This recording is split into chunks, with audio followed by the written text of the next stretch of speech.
네, 이슈 토크 시작하겠습니다. 김태현 변호사, 이정열 국민TV 이사 나오셨습니다. 어서 오십시오. 안녕하세요. 안녕하십니까. 네, 오늘도 여러분 열심히 문자 참여해 주시기 바랍니다. 샵 1035로 보내주시고요. 짧은 문자 50원, 긴 문자 100원 과금이 있고 고릴라는 무료입니다. 보는 라디오 보시려면은 유튜브 검색창에는 김성준의 시사전망대, 페이스북에는 SBS 라디오 이렇게 입력을 하시면은 스튜디오 현장을 보실 수가 있습니다. 자, 상납액 중에 가장 많은 상납액을 청와대에 보냈던 이병호 전 국정원장만 구속을 피했습니다. 박근혜 정부 국정원장 출신 3명 중에. 왜 그랬을까요? 글쎄요, 거기 이제 영장 발부 사유하고 영장 기각 사유 볼 때 증거인멸의 우려가 있네 없는데 도주 우려가 있네 없는 하는데 예. 그거야 그냥 일종의 우리 왜 고려가요 청산병국 보면 얄리얄리 얄라송 얄리얄리 얄라 있잖아요. 예? 후렴구. 뭐예요? 그러니까 후렴구처럼 의례적으로 그냥 루틴하게 붙는 거니까 저는 그게 의미가 있다 보지는 않고 네. 두 가지입니다. 항상 왜냐면 영장 기각하면 다 증거인멸 도주 우려 없다. 그다음에 발부하면 다 있다 이거예요. 이건데 전 두 가지 정도로 봐요. 하나는 남재준 전 원장 볼까요? 예. 전 정부를 어떻게 했는지 모르겠지만 이명박 정부 나무는 아직 없으니까 어쨌든 첫 번째로 그 특수활동비를 이제 청와대에 상납을 시작한 사람입니다. 시작했죠. 이병기 전 원장 액수를 액수를 늘렸습니다. 예. 액수를 늘렸을 뿐만 아니라 지금 최경환 의원한테 1억을 줬다라는 얘기가 나오지 않습니까? 근데 최경환 의원한테 줬다고 하면 이거는 청와대에 가는 거랑은 완전히 질적으로 달라버리거든요. 왜냐하면 청와대 가는 거야 관례였다라고 얘기할 수는 있지만 그렇죠. 여권 실세 의원한테 준 거는 관례라는 어떤 변명하지가 안 통하는 부분이죠. 그렇죠. 그게 하나 있어요. 그런데 이제 이병호 전 원장 같은 경우에는 1억이 늘은 상태에서 기존 원장들이 해오던 걸 그대로 했다는 거죠. 예. 그러니까 시작한 사람, 늘린 사람이 아니라 이 사람은 일종의 루틴처럼 그대로 간 사람이기 때문에 네. 죄질 자체가 앞선 두 사람보다 조금 다르다, 좀 작다라고 생각해서 가능성 하나 있고 예. 또 하나는 오늘 아마 조간신문 보시면 제 눈을 확 잡은 기사는 바로 그거였어요. 이병호 전 원장이 영장실질심사한테 이렇게 얘기했다는 거 아니겠습니까? 제가 검찰 때는 얘기 안 했는데요. 오늘은 얘기하겠습니다. 이거 박근혜 전 대통령이 직접 지시해서 제가 상납을 한 겁니다. 이렇게 얘기했다는 겁니다.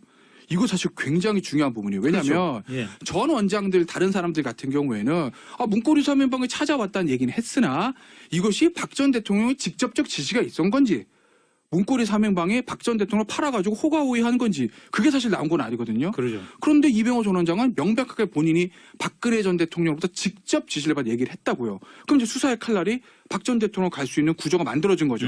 그럼 법원에서 입장에서 봤을 때 그 이병호 전 원장은 나올 거 다 나왔네. 진술할 거 다 했네. 이제 더 이상 할 게 없네라고 봤을 수 있는 거고. 네.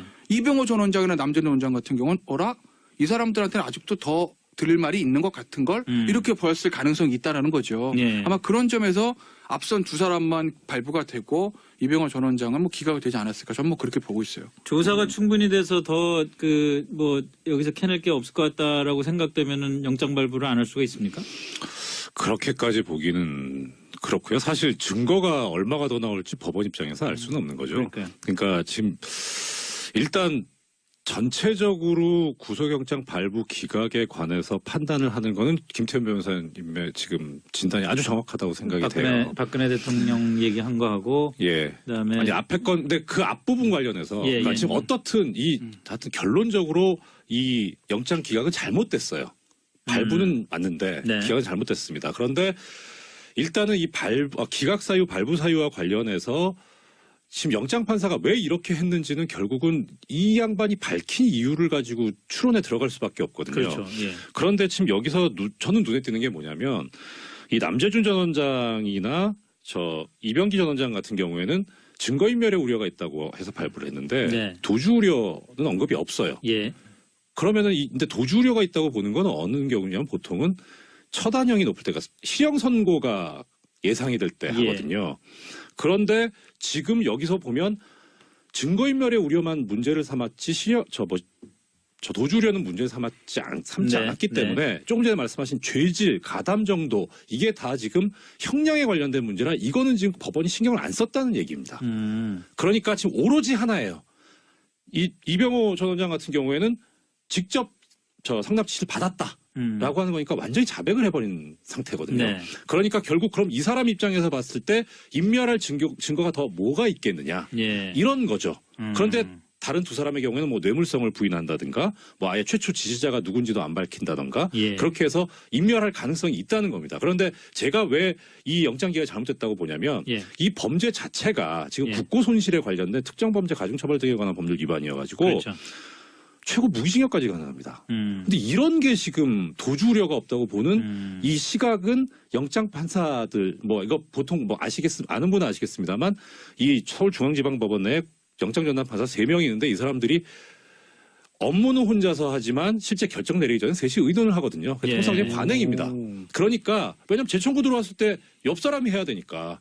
그러니까 미리 의논을 하거든요. 그런데 이 세 사람이 견해일치를 본 거예요. 도주 우려가 없다. 이거 형이 높게 안 나온다. 이런 식의 사고를 하고 있는 게 문제인 겁니다. 이런 국고 손실을 일으키고 국정원 돈을 유용을 해가지고 상납을 했는데 이게 높은 형이 안 나온다? 이거는 이 판사들이 이렇게 정치적이라는 거예요. 이 이념이 상당히 문제라는 겁니다.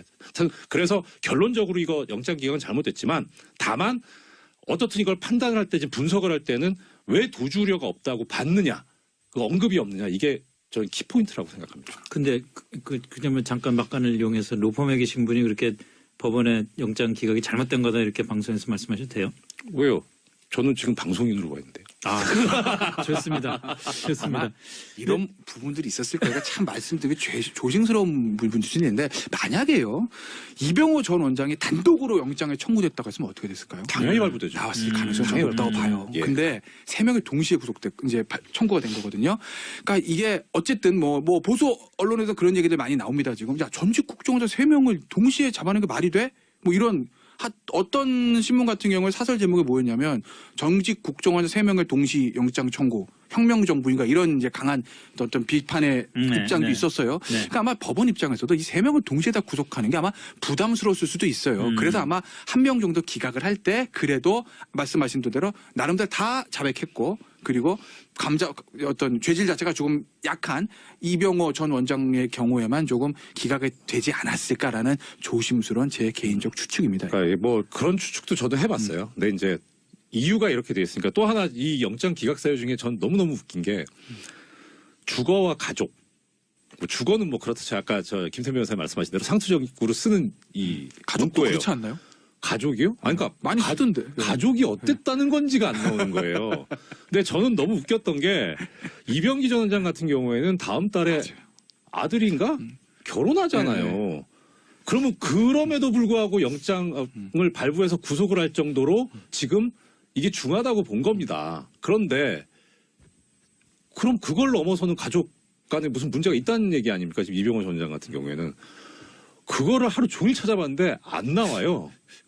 뭔지는 모르겠어요. 그러니까 이거는요 사실 조금 엇나간 얘기긴 한데 저는 이제 이정일 이사는 부장까지 예, 하셨죠. 예. 저는 변호사만 했잖아요.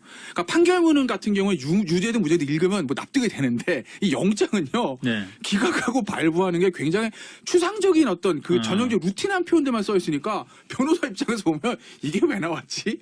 이게 왜 안 나왔지라는 게 사실 잘 납득이 안 되는 경우들이 많거든요. 그거 사실 좀 아까 법원에 좀 뭐 자세히 써주면 사실 이게 굉장히 그렇죠. 좋은데 안 근데 그러더라고요. 중앙지법 영장전담 지금 3명이 네. 되게 잘못하고 있는 게 뭐냐면 저도 영장전담 판사를 1년 했었거든요. 근데 그때 상당히 공을 들였던 게 뭐냐면 구속영장 발부 기준을 객관화시키자. 그러니까 귀에 걸면 귀걸이, 코에 걸면 이게 지금 항고가 안 되는 그러니까 판례가 안 남는 그 사건이거든요. 구속영장 청구 사건은 법률상 그렇게 해석을 하고 있어가지고 기준이 따로 마련돼 있는 게 아니라 법적으로 마련돼 있는 게 아니라 계속 업무 인수인계를 하면서 차츰차츰 발전시켜 온 거예요. 객관화시키자라는 네. 거하고 좀 구체화하자. 그래야 납득을 하지 않냐. 예. 그래서 저는 구속영장 기각할 때 결정문을 석장 뭐 넉장 이렇게 쓴 적도 있어요. 그렇게 해서 발전시켰는데 지금 오히려 이 지금 요번에 그 국정원장들 영장 기각한 권순호 부장 같은 경우에는 2월 달에 최초로 영장 전담이 됐을 때보다 이 지금 기각 사유들이 더 추상적이 돼 버렸어요.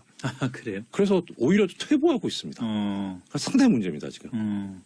그 아까 우리 이정열 전 판사께서 말씀하신 거 연장선상인지 모르겠는데 이병호 전 원장 같은 경우에 그 용처를 몰랐다고 주장을 하면은 네. 판사들이 영장 기각을 하면서 용처를 몰랐다고 하니 뇌물로 인정하기도 좀 어렵지 않겠나. 또 그 여론조사 비용 5억 원 된 거요. 그 진박감별 여론조사 비용 5억 원을 국정원 돈으로 된 것도 자기는 걷다 쓰는 줄 몰랐다라고 얘기하면은 정치관여 금지를 규정한 국정원법 위반도 아닐 수도 있지 않나 이렇게 생각했을 수가 있나요? 그렇게 할 수도 있는데 예. 그렇다면 기각사유에 뭐라고 쓰냐면 피의자의 변소가 일응 일리가 있으므로 방어권 보장을 위해서 영장을 발부하지 않으면 상당하다 이렇게 씁니다. 근데 그 문구가 없어요 지금. 그럼 그건 지금 고려가 안 됐다는 소리거든요. 그러니까 고려를 했는데도 일부러 안 쓴 건지 거기까지는 모르겠지만 적어도 지금 외관상으로는 판사가 밝힌 이유를 가지고 판단을 해야 되지 근데 않습니까? 판사 3명이서 그 둘은 하고 한 명은 기각시키자 이런 얘기를 서로 협의하는 과정에서 아까도 그 얘기하셨잖아요. 이건 중형을 내릴 가능성이 없다고 판단했을 가능성이 있다고. 그렇죠. 예. 예. 그러니까 근데 그 세 사람이 참 양승태 대법원장 하에서 꽂힌 사람들이라 이게 박근혜 정권 말기에 들어온 사람들이거든요. 지금 이 사건뿐만 아니라 기존에 너무나 이해가 안 가는 정치적 특히 뭐 최순실 라인, 우병우 라인에 관련해가지고서는 계속 영장이 기각이 되고 있어요. 그래서 한번 이제 붙었었잖아요. 이 검찰에서 반발을 해가지고 그것도 그런 연장선상에 있거든요. 그렇기 때문에 그 연장선상에서 보면 이건 이해가 갑니다. 그러니까 오히려 역으로 남재준, 이병기 이 두 사람은 그럼에도 불구하고 발부할 수밖에 없을 정도로 무겁다는 거죠. 이렇게 해석을 해야 되지 오히려 역으로 뭐 이 사람 이병호 전 원장 가볍다 이렇게 볼 수 있는 건 아니라는 거죠. 김태현 변호사는 어떻게 생각하십니까? 이정렬 이사에 대한 말이 네. 되죠. 아니 근데 저는 뭐 어차피 전 솔직히 말씀드리면 저는 영장 그러니까 이 사건뿐만 아니라 모든 영장의 기각과 발부에 대해서 저는 구체적인 어떤 근거들이 사실 결정물에 없으니까 저는 솔직히 잘 모르겠어요. 솔직히 말씀드리면 이게 나오는 게 맞는 거지. 그냥 제 개인적으로 느낌으로 이건 나오는 게 맞다? 아니다. 이렇게 말씀드리고 굉장히 우연히 이제 맞아 들어갈 때도 있고 안 맞아 들어갈 때도 있는데 저는 이번에 아마 그 두 사람 검찰 입장에서는 2승 1패죠. 그 부분 아마 저는 정치적 고려가 가장 크지 않았을까 싶어요. 아까 제가 말씀드렸던 셋 다 부담스러운데 하나는 좀 내보내주는 게 좀 낫지 않겠나 이런 고려들. 그러니까 사실 물론 이 영장이란 게 왜냐하면 유무죄 판단이 아니라 일시적인 인신구속의 부분이니까 재판장 법관에도 재량이 들어갈 수 있는 여지가 많은 것은 맞으나 그래도 밖에 있는 사람들이 합리적으로 납득하기 위해서는 이게 판결문까지는 아니더라도 최소한 그 이유들을 좀 납득하게 써줘야 되는 거죠. 왜 이 사람은 구속 재판을 해야 되는 것이고 왜 이 사람은 불구속 재판을 해야 되는지 그런 부분들에 한해서는요. 자, 그렇죠. 뭐 관련된 얘기로 최경환 의원 건으로 한번 넘어가 볼까요? 친박 최경환 의원이 그 경제부총리 시절에 2014년 10월이죠. 국정원 특수활동비를 1억 원을 받았다. 이게 이병기 전 원장이 자수서를 통해서 공개한 내용이고 또 지금 나오는 얘기에 따르면은 회계장부에 국정원 회계장부에 최경환 1억 원이라고 적혀 있다는 얘기도 나오고 있고 이 정도면은 뭐 본인은 지금 어디 동대구역이었나요? 사실이라면 동대구역에서 할복하겠다라고 이 사람이 할복하겠다고 얘기하는 건 참 사실 이게 뭐 코믹하다고 느끼는 사람도 있을 수 있지만 굉장한 의미의 그 메시지인데 그럼에도 불구하고 제가 상식적으로 느낄 때 지금 구속된 전 국정원장이 자백을 했고 회계장부에 최경환 1억 원이라고 적혀 있고 이렇다면 이건 좀 피하기가 어려운 거 아닌가요? 현재까지 나와 있는 거 보면 피하기 쉽지는 않죠. 왜냐하면 이병기 전 원장이 먼저 얘기했다는 거예요. 그러니까 물론 검찰이 뭐를 회계장부에 먼저 딱 들이대고 뭡니까라고 했을 수도 있으나 그게 아니라면 안 물어봤는데 왜 얘기합니까? 그렇지 않겠습니까? 그렇기 때문에 이병기 전 원장이 먼저 입에서 나왔다는 얘기는 현재까지예요. 물론 현재 시점으로 봤을 때는 좀 신빙성이 높다고 이제 볼 수밖에 없는 거고 뭐 최경환 의원이 강하게 이제 부정을 하긴 하는데 근데 제가 사실요 이런 게 있어요. 그러니까 여야를 막론하고 보수 정부든 진보 정부든 간에 보수 정당이든 진보 정당이든 간에 정치인들이 뇌물이나 불법 정치학 문제 걸렸을 때 나 받았습니다라고 하는 사람 저는 본 적이 없습니다.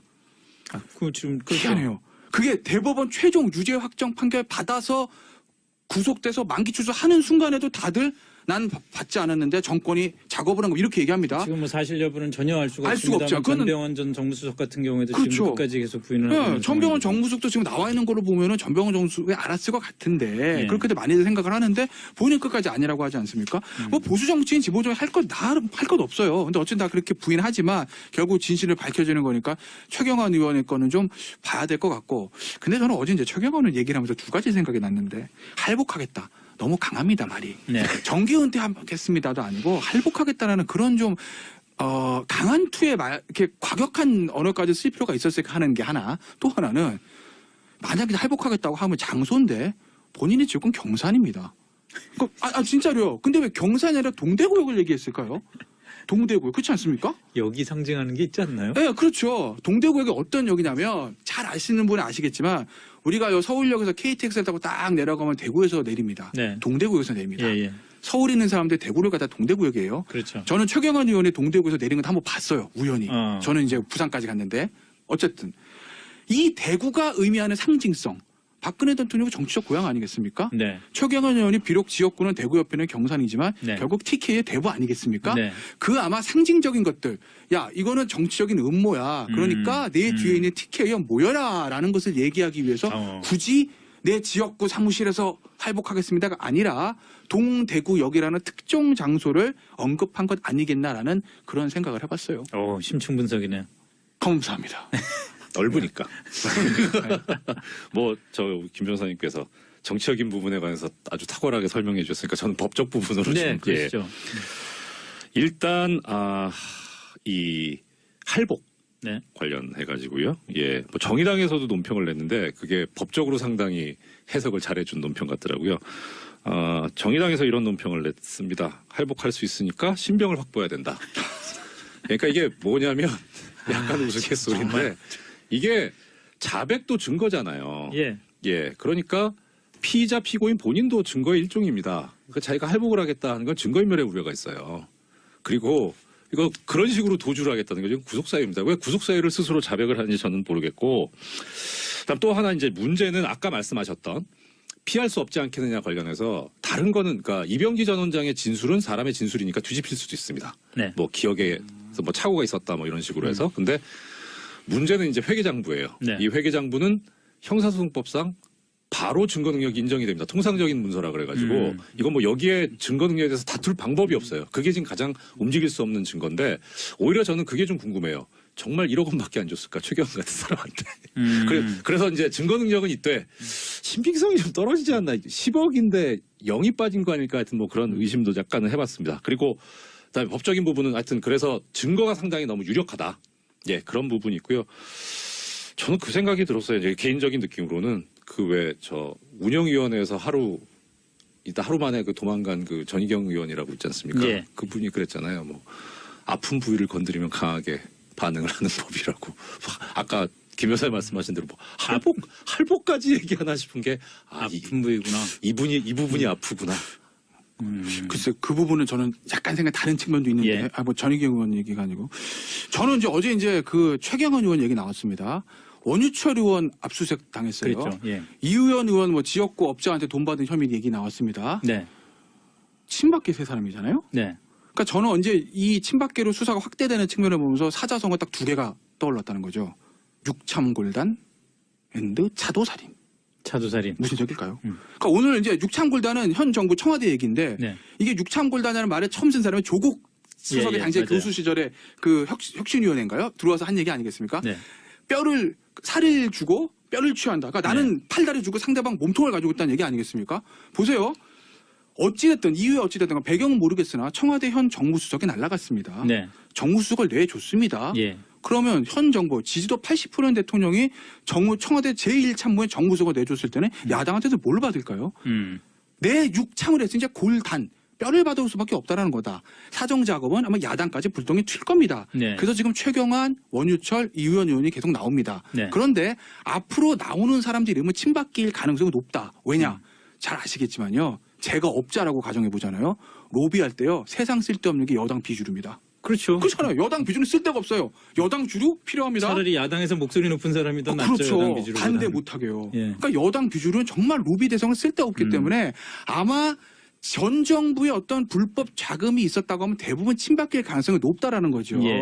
비박계한테 로비가 갔을 확률은 지극히 낮다. 그렇다고 보면 홍준표 대표가 지금 이렇게 생각하지 않겠습니까? 최경환 의원을 내가 정리를 하고 싶은데 의원총회 3분의 1 안 될 것 같은데 어라? 국정원 검찰에서 정리를 해주네. 그러니까 제가 이제 차도산에 말씀을 드린 거예요. 물론 친박 계열의 비리 얘기가 계속 나오면 자유한국당 자체가 비리 집단으로 매도될 수도 있겠으나 지금 자유한국당은요 어차피 여기서 펀치 더 맞는다 더 떨어질 것도 없습니다. 그렇다고 보면 그렇잖아요. 그렇다고 보면 장기적으로 보면 아이고, 참. 홍준표 대표나 김무성 전 대표 입장에서 보면 검찰의 손을 빌려서 친박 핵심 위원들이 좀 이렇게 좀 데미지를 입는 거 그것도 길게 보면 그리 나쁜 것은 아니다. 그래서 제가 이제 차도살이라는 말씀드린 거죠. 차도살인 좋습니다. 근데 육창골단도 비슷한 표현인데 저는 골이라고 하기엔 최경환 이 원유철 이분들은 급이 좀 낮아요. 누구를 뭐 더 원하십니까? 그러니까 이게 뭐냐면 이 급이 정도 어느 정도 되려면 이제 차기나 현재 어떤 정치 상황에 영향을 미칠 수 있는 사람 정도가 돼야 네. 되는데 거기 지금 가는 사람들이잖아요. 죄송하지만요. 골이 지금 아니지 않나. 자유한국당에는요 차기나 지금 영향을 네. 미칠 수 있는 건물이 별로 없습니다. 알겠습니다. 여기까지 셀프디스를. 사자성어갖고 논쟁 이제 그만하시고요. 자, 오늘 이슈토크 여기까지 하겠습니다. 지금까지 이정열 국민TV 이사 김태현 변호사였습니다. 두 분 고맙습니다. 네, 네, 고맙습니다. 감사합니다. 음. 그럼 법원에서 입장에서 봤을 때 그 이병호 전 원장은 나올 거 다 나왔네. 진술할 거 다 했네. 이제 더 이상 할 게 없네라고 봤을 수 있는 거고. 네. 이병호 전 원장이나 남재현 원장 같은 경우는 이 사람들한테는 아직도 더 들을 말이 있는 것 같은 걸 이렇게 보였을 가능성이 있다라는 거죠. 예. 아마 그런 점에서 앞선 두 사람만 발부가 되고 이병호 전 원장은 기각이 되지 않았을까. 저는 그렇게 보고 있어요. 조사가 충분히 돼서 더 여기서 캐낼 게 없을 것 같다라고 생각되면은 영장 발부를 안 할 수가 있습니까? 그렇게까지 보기는 그렇고요. 사실 증거가 얼마가 더 나올지 법원 입장에서 알 수는 없는 거죠. 그러니까 지금 일단 전체적으로 구속영장 발부 기각에 관해서 판단을 하는 거는 김태현 변호사님의 지금 진단이 아주 정확하다고 생각이 돼요. 박근혜 대통령 얘기한 거하고 예. 그다음에 아니 앞에 건 근데 그 앞부분 관련해서 그러니까 지금 어떻든 하여튼 결론적으로 이 영장 기각은 잘못됐어요. 발부는 맞는데 네. 기각은 잘못됐습니다. 그런데 일단은 이 기각 사유, 발부 사유와 관련해서 지금 영장 판사가 왜 이렇게 했는지는 결국은 이 양반이 밝힌 이유를 가지고 추론에 들어갈 수밖에 없거든요. 그렇죠. 예. 그런데 지금 여기서 저는 눈에 띄는 게 뭐냐면 이 남재준 전 원장이나 이병기 전 원장 같은 경우에는 증거인멸의 우려가 있다고 해서 발부를 했는데 네. 도주 우려는 언급이 없어요. 예. 그러면은 근데 도주 우려가 액수를 두 액수를 배로 늘렸습니다. 올렸죠. 액수를 늘렸을 뿐만 아니라 지금 최경환 의원한테 1억을 줬다라는 얘기가 나오지 않습니까? 근데 최경환 의원한테 줬다고 하면 이거는 청와대에 가는 거랑은 완전히 질적으로 달라버리거든요. 왜냐하면 청와대 가는 거야 관례였다라고 얘기할 수는 있지만 그렇죠. 여권 실세 의원한테 준 거는 관례라는 어떤 변명화지가 안 통하는 부분이죠. 그렇죠. 그게 하나 있어요. 그런데 이제 이병호 전 원장 같은 경우에는 1억이 늘은 상태에서 기존 원장들이 해오던 걸 그대로 했다는 거죠. 예. 그러니까 시작한 사람, 늘린 사람이 아니라 이 사람은 일종의 루틴처럼 그대로 간 사람이기 때문에 네. 죄질 자체가 앞선 두 사람보다 조금 다르다, 좀 작다라고 생각해서 가능성 하나 있고 예. 또 하나는 오늘 아마 조간신문 보시면 제 눈을 확 잡은 기사는 바로 그거였어요. 이병호 전 원장이 영장실질심사한테 이렇게 얘기했다는 거 아니겠습니까? 제가 검찰 때는 얘기 안 했는데요. 오늘은 얘기하겠습니다. 이거 박근혜 전 대통령이 직접 지시해서 제가 상납을 한 겁니다. 이렇게 얘기했다는 겁니다.